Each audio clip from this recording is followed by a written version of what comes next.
గజం భూమి కేవలం 5,000 రూపాయలతో 135 గజాల డిటిసిపి అండ్ రేరా ఫ్లాట్ కేవలం 7 లక్షలు మాత్రమే. సార్ నమస్తే సార్ చారి గారు.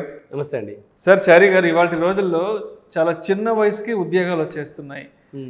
22-23 సంవత్సరాల వయసుకే సంవత్సరానికి 10 లక్షలు 15 లక్షల వేతనాలతో కూడిన ప్యాకేజీలు వచ్చేస్తున్నాయి. అయితే వీళ్ళల్లో చాలామంది ఫైనాన్షియల్ ప్లానింగ్ అనేది ప్రాపర్గా చేసుకుంటున్నారు. బట్ మరికొంతమంది ఏమో సరైన గైడెన్స్ లేక, సరైన అసిస్టెన్స్ లేక ఆ వచ్చే శాలరీ ఏదైతే ఉంటుందో దాన్ని వెచ్చలవిడికి ఖర్చు పెట్టేస్తూ ఇలా ముందుకెళ్ళిపోతున్నారు. అయితే చిన్న వయసుకే మంచి శాలరీస్ వస్తున్నాయి కాబట్టి మనకొచ్చే జీతంలో ఎంత పర్సంటేజ్ ఆఫ్ అమౌంట్ని పక్కన తీసి పెట్టుకొని ఏ ఏజ్ ప్రకారం మనము సేవింగ్స్ని, ఇన్వెస్ట్మెంట్స్ని ప్లాన్ చేసుకోవాలి అంటారు? వెరీ నైస్ క్వశ్చన్ అండి. ఎందుకంటే ఇది కొంతమంది ఒక 40 ఇయర్స్కి వచ్చిన వాళ్ళు యాక్చువల్గా వాళ్ళు 15 ఇయర్స్ నుంచి వర్క్ చేస్తున్నారు. 25 నుంచి 40 వరకు వర్క్ చేశారు. వాళ్ళ దగ్గర ఆ లాస్ట్ 15 ఇయర్స్లో ఎక్కువ డబ్బు ఉండేది, కానీ వాళ్ళు ఇన్వెస్ట్ చేయక, వాళ్ళకి రైట్ ప్రాపర్ గైడెన్స్ లేక, వాళ్ళైనా సరే కనీసం నెక్స్ట్ 30 ఇయర్స్లో ఏం చేయాలనే ప్లానింగ్ చేయక ఆ లాస్ట్ 15 ఇయర్స్ కొన్ని మంచి ప్రోడక్ట్సే కానీ వాళ్ళకి సెట్ అవ్వవు. అలాంటి ప్రోడక్ట్లో ఇన్వెస్ట్ చేసేసి అరే నేను ఈ ప్రోడక్ట్లో తప్పు చేశాను అని ఇన్వెస్ట్మెంట్ చేసిన వాళ్ళు ఉన్నారు. యాక్చువల్గా అంటే మీరు అడిగే క్వశ్చన్ ఏంటంటే ఏ వయసులో ఉన్నవారు ఎంత ఇన్వెస్ట్ చేయాలి, షార్ట్ అంటే తక్కువ ఏజ్ ఉన్నవాళ్ళు, ఎక్కువ ఏజ్ ఉన్నవాళ్ళు, 25లో ఉన్నవాళ్ళు, 30, 35, 40 ఏజ్ క్రైటీరియా. అయితే దీని మీద యాక్చువల్గా చాలా వీడియోస్ వచ్చాయి. 40లో ఉన్నవాళ్ళు ఇలా చేయాలి, 30లో ఉన్నవాళ్ళు.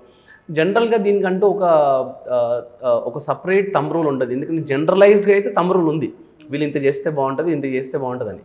బట్ డిఫరెన్స్ ఎక్కడ వస్తుంది అంటే పర్టికులర్ పీపుల్ దగ్గర వస్తుంది. నేను 2 సిచ్యువేషన్స్ని మీకు ఎగ్జాంపుల్గా చెప్తాను చూడండి. ఫర్ ఎగ్జాంపుల్, ఇప్పుడే మీరు అన్నట్టు జాబ్ స్టార్ట్ అయింది. ఓకే, జాబ్ స్టార్ట్ అవ్వగానే మీరు అన్నట్టు ₹1,00,000 శాలరీ వచ్చింది పర్ మంత్ అనుకోండి. వాళ్ళ సిచ్యువేషన్, వాళ్ళ ఫ్యామిలీ సిచ్యువేషన్ కనుక ఆల్రెడీ పేరెంట్స్ ఆస్తులు చాలా ఉన్నాయి, ఆయనకు ఆల్రెడీ కార్ ఉంది, ఇల్లు ఉంది. ఓకే, వాళ్ళు ఎలా ఆలోచిస్తారంటే నాకు ఇన్వెస్ట్మెంట్ చేయాల్సిన అవసరం లేదు. ఓకే, నాకు ఇన్వెస్ట్మెంట్ చేయాల్సిన అవసరం లేదు, నేను వస్తున్న శాలరీని నేను ఎంజాయ్ చేస్తాను, నేను కారు కొనుక్కుంటాను, ఇల్లు కొనుక్కుంటాను, నేను ఎంజాయ్ చేస్తాను, నాకు కావాల్సిన పని నేను చేసుకుంటాను అని అనుకోవచ్చు వాళ్ళు. లేదా నేను ఆల్రెడీ నాకు అంతా సెటిల్ అయింది కాబట్టి నేను ఇంకొంచెం అగ్రెసివ్గా ఇన్వెస్ట్ చేస్తాను కూడా అనుకోవచ్చు వాళ్ళు. ఓకే, వాళ్ళకి మనం ఎగ్జాక్ట్గా చెప్పలేము ఇంత పర్సంటేజ్ ఆఫ్ మనీ మీరు సేవ్ చేయాలి, ఎందుకంటే వాళ్ళ గోల్స్ అన్నీ ఫుల్ఫిల్ అయిపోయి ఉన్నాయి. సో మనకి ఇంత పర్సంటేజ్, మీకు మీ ఏజ్ 22, 23లోనే మీకు మంచి జాబ్ వచ్చిందండి, ₹1,00,000 శాలరీ వస్తుంది, మీకు కమిట్మెంట్స్ కూడా ఏం లేవు కదా, మీరు ఇన్వెస్ట్ చేయండి అని మనం పర్టికులర్గా మీరు ఇంత పర్సంటేజ్ చేయాలి అని మనం వాళ్ళకి చెప్పలేము. సో వాళ్ళ ఒపీనియన్ బట్టి ఉంటుంది. వాళ్ళు చేయాలి అనుకుంటే చేయాలి, లేదనుకుంటే వాళ్ళ ఇష్టం అది. కానీ కొన్ని సిచ్యువేషన్స్ ఉంటాయి ఖచ్చితంగా చేయాల్సిందే. ఫర్ ఎగ్జాంపుల్, సెకండ్ సిచ్యువేషన్ తీసుకుందాం. చాలా కష్టపడి లోన్లు తీసుకొని, ఓకే, అప్పుల్లోకి వెళ్ళి మరి చదివి ఇంజనీరింగ్ చేసి మంచి జాబ్ వచ్చిందనుకోండి సడన్గా. వీళ్ళ సిచ్యువేషన్ ఎలా ఉంటుంది అంటే వాళ్ళకి ఇంకా నెక్స్ట్ 3-4 ఇయర్స్ లోన్లు క్లియర్ చేసుకోవడంలో సరిపోతుంది. తర్వాత మళ్ళీ మ్యారేజ్, మళ్ళీ పిల్లలు, వీళ్ళ గోల్స్ ఇవన్నీ ఉంటాయి. సో వాళ్ళు ఓకే, ఈ గోల్స్ ఉంటాయి, 22 నుండి 50 మధ్యలో ఈ గోల్స్ కూడా ఉంటాయి. కానీ వీళ్ళు ఎలా థింక్ చేస్తారంటే నా బిఫోర్ జాబ్, ఆఫ్టర్ జాబ్ కూడా, నా రిటైర్మెంట్ వరకు కూడా నాకు ఇన్కమ్ వచ్చినప్పటికి కూడా నాకు గోల్స్, కమిట్మెంట్సే ఉన్నాయి. బట్ నా రిటైర్మెంట్కి వచ్చేసరికి మాత్రం నేను 100% లగ్జరీగా బతకాలనుకుంటున్నాను. అంటే జాబ్ వచ్చిన తర్వాత అన్ని గోల్స్ ఫుల్ఫిల్ అవుతున్నారు, రీజనబుల్గా ఉన్నారు, కానీ నేను లగ్జరీగా అనుకున్నారనుకోండి. ఈ ఏజ్ వాళ్ళు 22-23 ఇయర్స్లోనే ఫస్ట్ అన్నిటికంటే ముందు చేయాల్సిన పని ఏంటంటే వాళ్ళ 60 ఇయర్స్కి వచ్చేసరికి నేను లగ్జరీగా బతకాలనుకుంటున్నాను. ఫర్ ఎగ్జాంపుల్ 20 crores నాకు రిటైర్మెంట్ కార్పస్ కావాలి అనుకున్నారు. ఓకే, అంటే 22-23లో జాబ్ వస్తే నెక్స్ట్ 37-38 ఇయర్స్ టైం ఉంటుంది వీళ్ళకి. 20 crore రిటైర్మెంట్ ప్లానింగ్ పెట్టుకున్నారనుకోండి. దానికి ఇవాళ నుండి వాళ్ళు ఇన్వెస్ట్ చేయాల్సిన money around 21,000-22,000 per month invest చేయాలి. ఓకే, సపోజ్ వాళ్ళకి ₹1,00,000 శాలరీ వచ్చింది అనుకోండి, ₹1,00,000 మీద 21,000 అంటే ఎంత? 21%. సపోజ్ శాలరీ 75,000 వచ్చింది అనుకుందాం. 75,000 మీద 21,000 అంటే ఎంత? అరౌండ్ 34-35%. సపోజ్ 50,000 పర్ మంతే శాలరీ వచ్చింది అనుకుందాం. ఈ 50,000 రూపీస్ మీద వాళ్ళకి ఆల్మోస్ట్ 40% సేవ్ చేయాలి. ఓకే, సో వీళ్ళకేంటి సిచ్యువేషన్ తెలుసు ఏంటి, పాస్ట్ 4-5 ఇయర్స్ చాలా కష్టమే ఉంది, నెక్స్ట్ 4-5 ఇయర్స్, ఇంకో 10 ఇయర్స్, ఇంకో 15 ఇయర్స్ కూడా కష్టమే ఉంది. కానీ నా రిటైర్మెంట్కి మాత్రం నేను చాలా లగ్జరీగా ఉండాలనుకుంటున్నాను, చాలా పెద్ద విల్లా కొనాలనుకుంటున్నాను, చాలా పెద్ద మా పిల్లలకి చాలా పెద్ద చదువులు చదివించాలనుకుంటున్నాను, నేను లగ్జరీగా ఉండాలనుకుంటున్నాను, చాలా పెద్ద కారు కొనాలనుకుంటున్నాను.